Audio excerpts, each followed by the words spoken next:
Welcome to the Right Podcast. I'm your host, Sarah Williams, best-selling romance author, book coach, and founder of Serenade Publishing. I've been an avid reader since I could hold a book and have spent over a decade immersed in the world of writing, editing, and publishing fiction.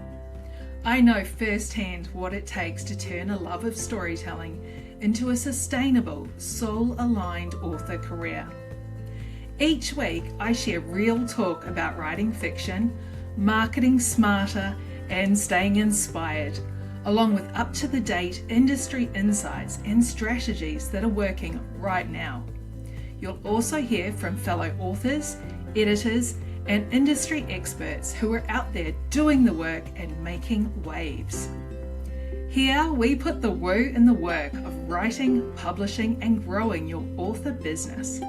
Think of this as your creative business pep talk, packed with heart, hustle, and a little bit of magic. So get cozy and join me. Your writing journey starts now. Hey Scribe, and welcome back to the Right Podcast. I'm your host, Sarah Williams, and I have such a treat for you today. If you've ever wondered how to build a sustainable and strategic author career, or how to navigate all the changes in publishing with confidence and creativity, then you are going to love this conversation. Today, I'm joined by the incredible Joanna Penn, award-nominated author, futurist, and the host of the Creative Penn Podcast, which she's been running for many years now. Her show has become a go-to resource for indie authors around the world, and over time, she's built a thriving, supportive author community that continues to inspire and empower. In this episode, we dive into her nonfiction work, the future of publishing in 2026 and beyond, how she's integrating AI into her business, and how she uses platforms like Patreon to deepen her connection with readers and writers. Joanna brings so much heart, vision, and practical wisdom. You're going to come away feeling inspired, informed, and ready to take action. Welcome to the Right Podcast, Joanna Penn. How are you?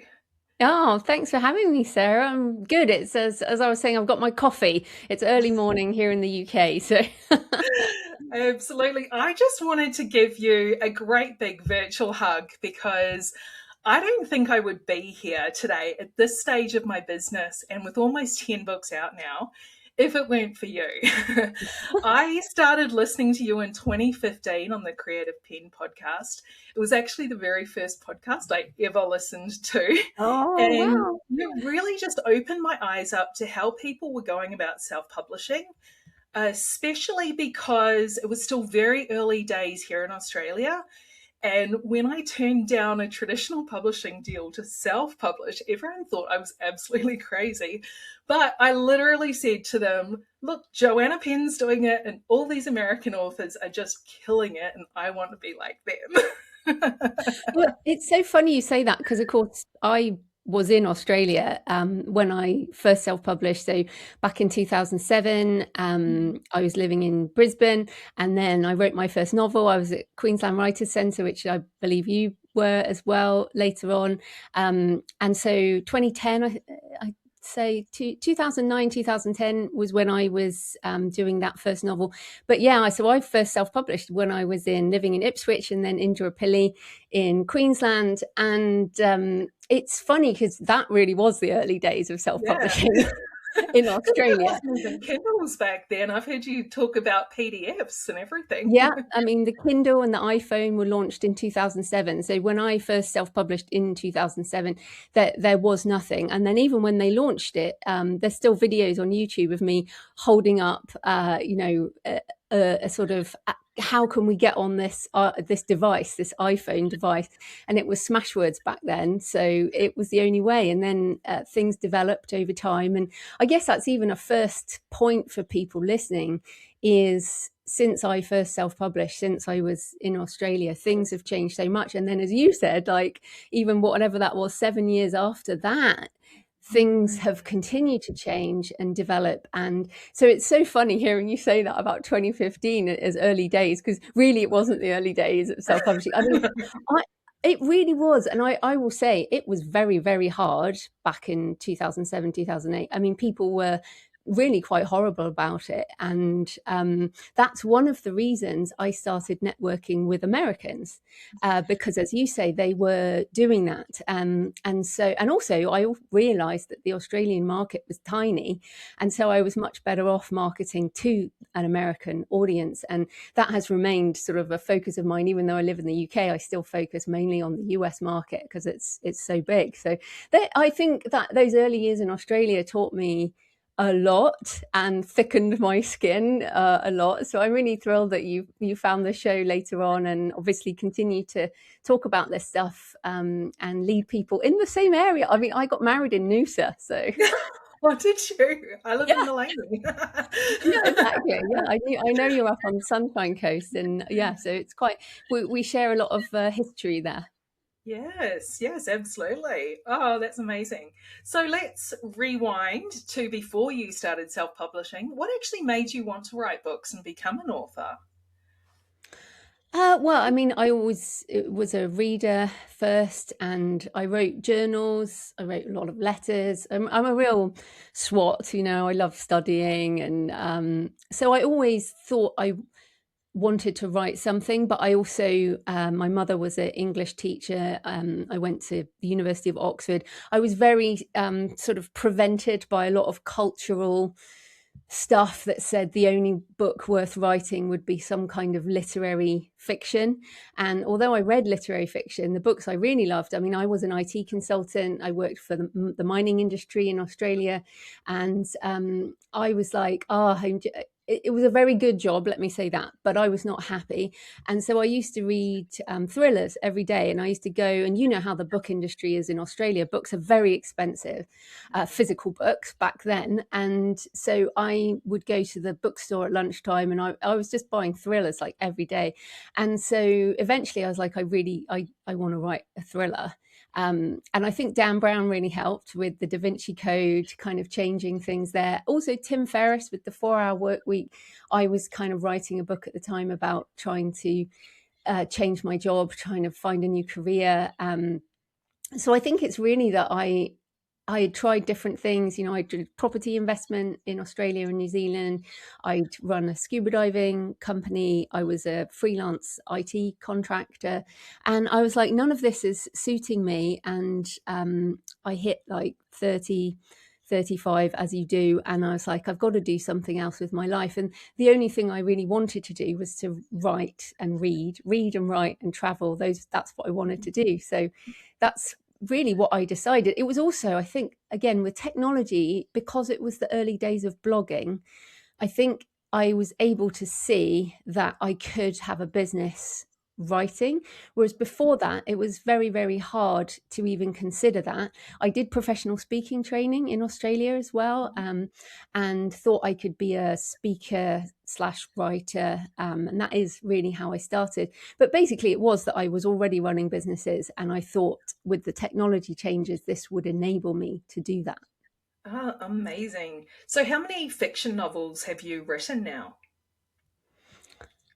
I think well, the problem with fiction, right, is because I have novels, novellas, short stories, collections. So it's around, let's say, 20 full length, and then also novellas, short stories, and that kind of thing. I mean, and then with nonfiction, there's multiple editions of all the books. So it's funny, it becomes difficult, as you know, as time moves on. But yeah, I mean, that first novel I started at Queensland Writers Centre as Pentecost, and I self-published first as Pentecost, and then I rewrote that later. It's now Stone of Fire, the first in my Arcane Thriller series, which is 13 books at the moment, and 14th probably by the end of the year.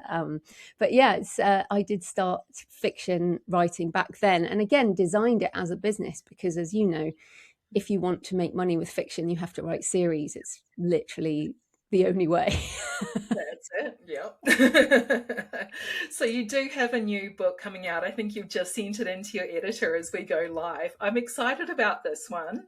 Um, Sorry, what's it called again? Buried Bones? Yeah, so it's called Bones of the Deep, and Bones of the actually Deep. That's right. it's another one it's actually set in the South Pacific. In 1999 I sailed from Fiji to Vanuatu on a tall ship, and actually that's how I ended up in New Zealand. I sailed on that ship, and then I met a New Zealander on the boat, and then went to Australia, and then on to New Zealand. And so yeah, it's been a long time since that trip, but I was something I'm doing in a current master's degree, and I was like, do you know what, I'm going to write this story finally after all these years. But yeah, that's Bones of the Deep, and that's it's not a series, it is a standalone, and I'm launching that on Kickstarter.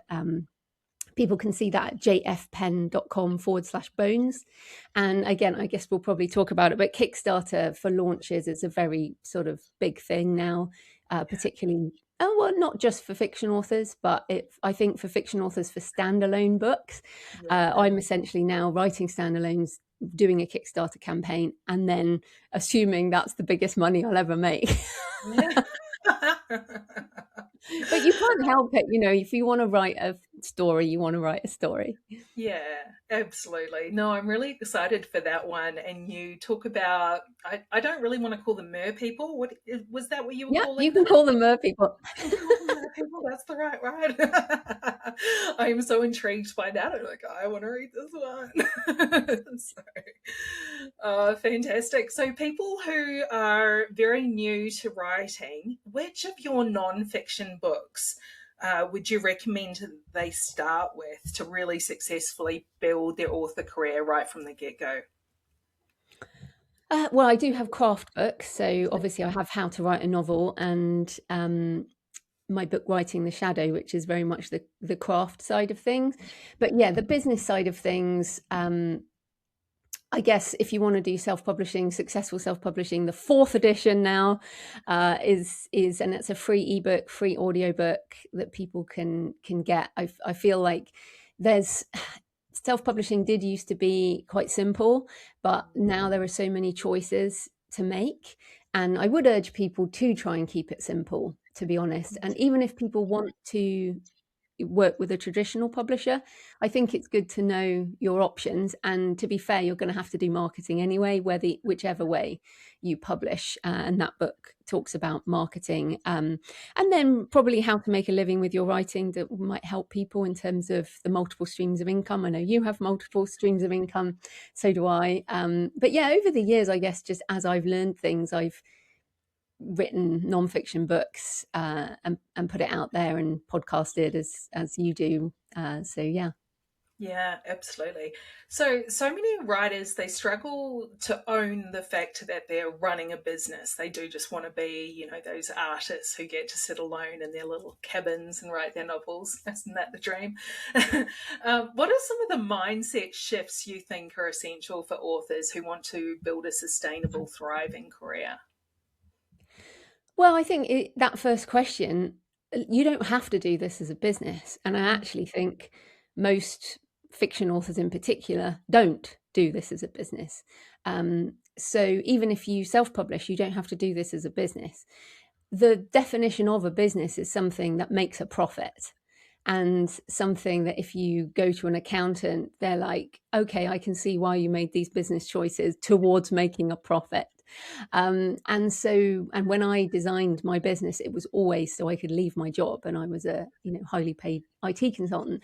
So I think the first decision to make is, do you even want to run a business? And if you don't, then this writing fiction is a fantastic art. It's a fantastic hobby, and a hobby can make some money.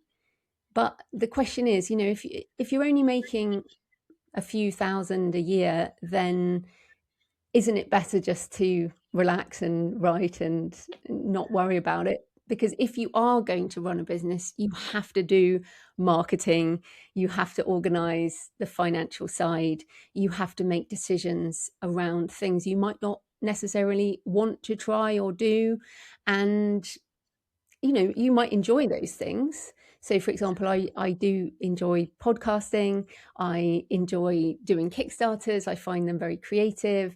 But there are certain things that we do that you have to do in order to run a business. So, for example, building an email list is one of the fundamentals. And people are like, oh, well, I don't want to email people. And it's like, well, you either have to get over that. Well, I mean, literally, you have to get over that. Or I don't want to do marketing. Well, you don't have to do marketing, but if you want to make money, then you are going to have to do some kind of marketing. Every single business does. Yeah. So I think that is something for people to really consider. Absolutely. You know, but again, I think it is really important to say you don't have to run a business to write good books, you know, get them professionally edited, publish them well, reach readers. I feel like the sort of making money with books has become such a focus in the indie author community in particular, that it does take away from just the joy of writing. And that, especially people who might be retired or semi-retired, sometimes it might be easier to keep your day job and write for the fun of it than put the pressure on your art. So I don't want to discourage people, but I do think that you either feel an attraction to running a business or you don't. And you have to be happy with your choices. What I would say is if you are going to traditionally publish, then you still should treat it seriously. One of the biggest mistakes that people make is signing contracts without even reading them or understanding them. And that can make people very unhappy down the road. For example, in Australia, I know people who have signed world English contracts for the life of copyright, and then the publisher has not published outside of Australia, which has left most of the money on the table, but they don't have the rights to self-publish in America, for example. So that would be a tip for people if you are looking at traditionally publishing and you get offered a world English contract, then first try not to sign world English, sign Australia, New Zealand or Asia Pacific rights, and keep the markets where you can self-publish more easily. Or if you are going to sign world English, you need to have a clause in there that says within 2 years, the book will also be published in US, UK, Canada, other places. So yeah, just some of the things to think about. But I do think people either feel, yes, I want to run a business, or a kind of no. You agree? I mean, you see a lot of authors. I feel like it's just not right for everyone. Yeah, no, that is very true, very true. And there are easier ways to make money, absolutely. Yeah, that's for sure. And I mean, to be honest, like especially both you and I right now, we have businesses that span nonfiction too.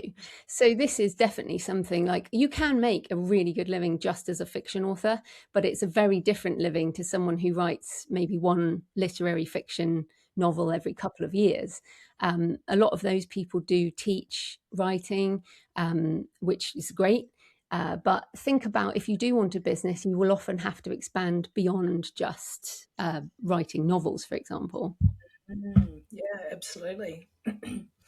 So, a little while ago, you did a fantastic podcast episode, which was all predictions for 2026. And I absolutely loved this episode. So, I'd love to dive into a couple of little things that you think are going to Okay. come. Especially now as we dive further into 2026. So, what sort of trends or shifts do you think we should be paying attention to? I know Kickstarter is a big thing for you. Special editions have been around for a long time. Do you see anything else coming in? Well, obviously, the AI stuff is something that's absolutely coming our way. I mean, it has been for a while now. So, I mean, that shouldn't be a surprise to anyone. I think, yeah, I think just what's changing is I guess, the volume of work that there is available across everything, which is why many of us are moving to things like Kickstarter. Shopify. But again, if you do direct sales, it is a different business model. You have to think about taxes. You have to, which you don't have to do if you just self-publish, say, on Amazon, because they deal with that for you. So I think considering you don't, again, that all of this is about choices. And I feel like people think, oh, I'm self-publishing and I have to do a Kickstarter and I have to do a Shopify store and I have to do all this stuff. You don't. You absolutely don't have to do that. What you do have to do is research and then make some specific decisions around what you think is going to be a good fit for you, is going to be a good fit for the business you want to run. So, for example, if you're an author with your first novel and no email list, then you're not going to do a Kickstarter or have a Shopify store, because you have to send the traffic to those things. What you will probably do is put your ebook into Kindle Unlimited and get used to one platform before you try a whole load of other stuff. So in terms of the trends, then yes, more authors are going to sell direct. I know you've done some beautiful hardbacks, haven't you? I I have, think. and my Shopify store literally just launched a couple of days ago, so we'll see how that goes. Yeah. Well, okay. Well, can I just ask on those hardbacks? Are you printing those in Australia? And because people ask me about this, and I don't really know the best printers in Australia. Is that a local printer to you, or is that something Oh, anyone could actually, use? I've tried pretty much everyone now. So I've tried, there is a printer, Calligraphic, in Sydney, who were great. I've also tried with BookVault in the UK, which I love, except it takes a month for them to get here, but Yeah. shipping. But then on my big special editions, I have them printed in China, so I'm just waiting on that ship to arrive now too. So Mm. I've definitely done all sources now. Some were cheaper than others, and some of the quality was better than others. I've decided to only do hardcovers now. So that was a big lesson for me to learn, because I did lose a lot of stock just from having it sitting here. And Oh, well, that's interesting. And I mean, even on that, I don't hold stock at all. So you don't have to hold stock to sell direct. I use BookVault, as you mentioned, but they do all the shipping. So I guess for people listening, this is an advanced strategy, because you do spend money getting all this sorted. As you say, it's not most people are not going to lose the stock from humidity. Most people are, but most people will probably spend a lot on design. You have to test printers. You have to, because I think if you're going to do special editions, you want the quality to be exactly what you want. And the sprayed edges and all that kind of thing. So yeah, I use BookVault in the UK.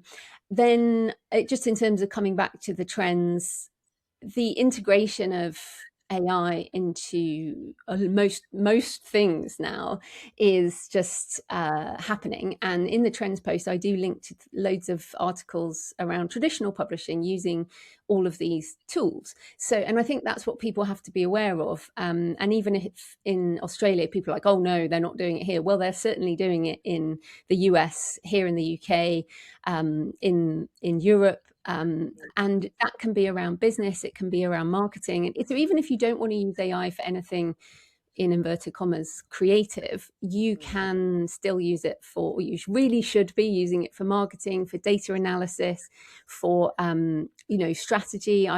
And you mentioned my Patreon. I just did a post there.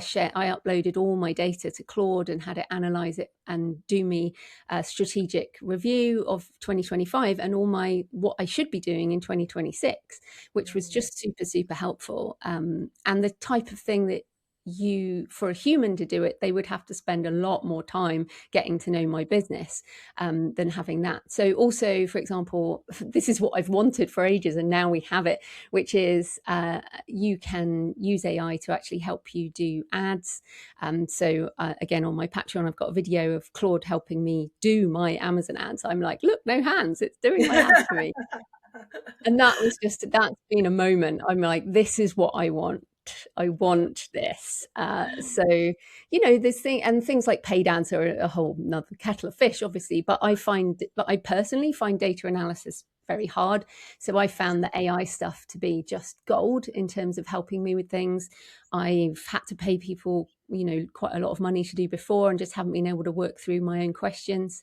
So yeah, I think all that makes a difference. Also, I mean, we are moving into agentic search, AI assisted discoverability. So again, even if you are resisting AI yourself, the rest of the world, you can't avoid it. You go onto Google, it's going to push you into AI discoverability. So I think all of that to say, technology continues to move, and I just see it as I did in 2007. I was like, oh my goodness, this is going to change everything for authors. In 2007, with the launch of the Kindle and the iPhone, I was like, I'm going to build my business on this, and I did.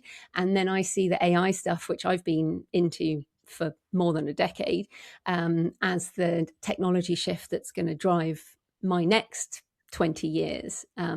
So yeah, that's how I see it, I guess. Yeah, absolutely. And I'm definitely loving the idea of getting AI to help me with ads. That just sounds absolutely amazing. I'm going to be walking that one step by step. That's awesome. Let's talk about Patreon. I love your community. I've been a long time member of your Patreon now. How has that supported you, both your creative business and your author business as a whole? You use that, it's a paid subscription model for the people who want more of the Creative Penn, more of Joanna Penn. Yes, you can. Well, it's changed. I mean, I got onto Patreon 2014, I think it was. So basically, my podcast, which I started in 2009. So the podcast was one of the very earliest podcasts in general, let alone in the writing community, and certainly one of the first in self-publishing. But I was doing it for the love of it, as most podcasters do. And then by 2014, 5 years in, I was like, this was costing me, because I was using AWS as my host. So I was paying hundreds a month in hosting fees. Again, things change and things get cheaper. But at the time, the podcast was costing me money, quite a lot of money. And I was like, I either have to stop this because it's not paying its way, or I have to find a way to fund it. So I started with ads. So I actually started working with sponsors. Kobo Writing Life was my first sponsor. They still are a sponsor all this time later. And then I also started Patreon. So people email me all the time and say, oh, should I start a Patreon? I'm like, I can't tell you that. I started mine in like 2014. It is not the same time. So it really depends on what you want to do with subscriptions. So for example, I know people writing long form essays who are doing better on Substack, for example, but Substack didn't exist in 2014. It wasn't even a thing. And then in terms of what's happened with my Patreon, so it started off as just support the podcast, and I'll do an extra show a month of answering your questions. And then over time, I still do an extra show a month of answering questions. But I also now, a couple of years ago, when the sort of AI hate wave was going through, I decided to put most of my AI content behind the Patreon. So now the Patreon is primarily focused on sharing how I use AI tools, because having that outside of a paywall just attracts a lot of negativity, and I was just done with that. And again, this was sort of another decision point a few years back. I was like, I'm loving this. I think it's super useful. I think this is going to change a lot. But the same as back in 2007, when people said to me, in Australia, you're going to ruin your career. Your writing must be really bad for you to consider self-publishing. You're never going to make any money. Like and some really quite nasty comments to an early writer. I've had all that and more this time around as well. But now I'm older and wiser, and I can take it. But the Patreon now is primarily for AI curious and or AI positive authors. And then also those people, I do have people, patrons email me and say, I'm still not AI curious or AI positive, but I'm here for the extra show a month. So that's fine too. But the point is that when I started it, it was to support what I wanted to help the community with. And if people now it's very, very different. So Patreon is a different kind of platform. Substack is a different kind of platform. Some people use like Circle for their communities. I didn't start calling this a community, my Patreon community, until, I don't know, a couple of years ago. So another tip would be, if you want to do subscriptions, and a subscription is somebody pays every single month, you have to know what you're going to deliver every single month. And I see a lot of fiction authors in particular have a very difficult time with subscription models, because most fiction authors do not produce something new every month. And if they try and do that, it can become very stressful for them. And then also, most fiction readers know that they will be able to get that book later anyway. So to do a fiction Patreon or a fiction community, I think you just have to be really, really sure as to what you're offering and whether enough people want it to justify the work. I don't know, have you seen Patreon do really well for people? And when I say really well, I mean you've got to be making hopefully over $1,000 a month, really. Yeah, for sure. And I have seen what you were saying about Substack, where authors have been trying to publish a chapter a month, which, works for them if they can get that done. But the reader's kind of like, oh, but then I have to wait a whole nother month for the next chapter. So yeah, I haven't really seen anywhere that it's working really well. But certainly once I do find an author who's making it work really well, I want to get them on my podcast and maybe tell them to come over and talk to you too. Yeah, well, I mean, I think the people doing subscription fiction are on platforms like Ream, and, where people, and that is a chapter a day. So, but interestingly, I think the fiction serial model, Kindle Vella tried it for, I don't know, 5 years or something. And if Amazon shuts something down because it's not making enough money, that just has to say something, right? If Amazon can't make it work. So Kindle Vella was their attempt at the kind of serial subscription model. But yeah, have a look on Ream. If people are like, no, I want to write that way, I want to do that kind of thing, then have a look on Ream. But again, it's very genre specific, I think. Yes, absolutely. Well, looking back on everything that you've built, is there one thing that you know now that you wish you'd known earlier on in your journey? I mean, I think on the craft side, I remember, again, when I was back in Australia, I went to so many talks at the Queensland Writers' Centre about like finding your voice, finding your author voice. And I spent too much time trying to learn about finding my author voice, whereas actually the reality is that it emerges from actually writing. So if someone had told me that earlier, that would have really helped, because I think the phrase finding your author voice is wrong. I think it is let your author's voice emerge, I think is a much better thing, but it's possibly less saleable. So, I mean, you've probably been to the Sydney Book Fair was the first sort of, or the Sydney Writers, whatever it is, but they have a big festival, right? Sydney Writers Festival. Yeah. And I remember going to those things and I was just like, oh, how can I find this? And I think relaxing a bit into just writing more books would have really helped.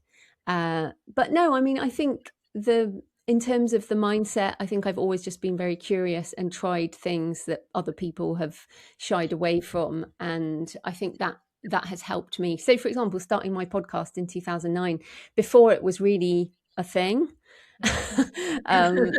was amazing and helped me break out and help me meet people. Like, I just didn't have any author friends in Australia. And so I ended up making friends through my podcast. And then I met people on Twitter, which had just launched at the time. And some of those people are some of my best friends. Like, all these years later. So I think for people who are just starting out, I would say a bit of patience is important. Like, keep writing, keep experimenting, keep meeting people too, because your community will kind of grow over time. But yeah, there's to be fair, there's really nothing I would necessarily do differently. The mistakes I've made, I've learned from and have helped me. So launching my first book it wasn't even a launch. I printed 2,000 books and then most of them ended up in the landfill because I didn't know anything about marketing, but that started my whole marketing journey. So I think you just have to experiment and try things.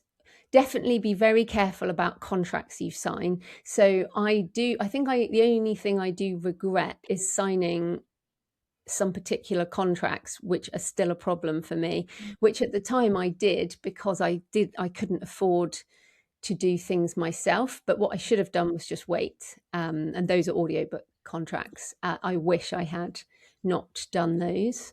But slowly I get myself out of these things, but it takes many years to get out of these things. Well, thank you so much for your time today. You're such a generous soul, and I have loved being a part of your community. Thank you for building it. And I just really appreciate you taking the time to come and chat to me today. So thank you. Oh, well, thanks for having me. And for everyone listening, the Creative Penn podcast, Penn with a double N, is probably the best place to find more information. And well, thanks so much for having me, Sarah. Wasn't that amazing?